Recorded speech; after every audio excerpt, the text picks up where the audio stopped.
Hello there guys, sorry for the lack of content lately. We are now the Dream Assembly, so I've been doing a bit of things for that. But on other news, I've been building something cool on Space Engineers. Again, this is another spotlight video. So if I go V, you'll see it. And it's called the Iiyushin, which is a plane, another plane name. It's a Japanese World War II plane, and I called it after this time. It's purely made out of heavy armour.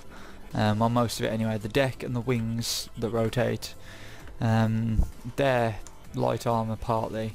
This is using the new heavy armour blocks which I introduced in the new video. Those came out like a week ago or something. It's got hangers on the back which kind of expose it, but the rest of the ship is fairly pimped out with when it comes to armour. So as you can see here, I've got the front engines on, which give it a lot of backwards proportion. It's quite good for manoeuvrability. It's parked right next to the Dornier, but the Iiyushin is it weighs a lot more. But basically, if I go in here and go, what's that tab? It weighs 21 million kilograms, which is a lot. I've given it a lot of proportion on the inside as well because I figured this one's going to be not as realistic. But if you come through here, you'll get into the engine room. The engine room is basically a lot of engine-y things, and then you've got your reactors and everything at the front, just to give it a lot of proportion, because this thing needs to move quickly, at least, or at least be able to, you know, shift in a hurry. I'll drop down, and then you'll be in the main sort of command center. This is the first command center, and then if you've noticed, I actually allowed it so you can pilot it from downstairs as well, just in case. It's I did say before on the last spotlight I was going to do a ship that was more centralized with the command center, but I was building this and then just thought it needs to go on top. It just needs it.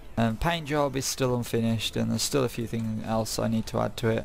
But yes, this ship is again, it's another one of my little builds. I haven't built a bigger ship than this yet. The Dornier and the Iiyushin tend to be, well, they're of similar size, but weight they're completely different. But I thought I'd use the heavy armour, and I went a bit crazy with it. And I think you have to kind of use heavy armour in the more defensive areas. So if you want to protect your engines a bit more, or your reactors, you put them around there and basically encompass them in that. But I think the tip is, don't go full out heavy armour. This has been the Iiyushin. I hope you guys have enjoyed looking through this. It won't be as my other build, the Dornier. It won't be on the Steam Workshop as of yet because they're not finished. I think I'll do a third ship on here and then call it at that for this world, and basically put it out to the workshop, and then probably start a new world and, you know, show you a few things on there. If you guys have enjoyed this, then please like, favorite, subscribe, and I'll see you guys later. Peace!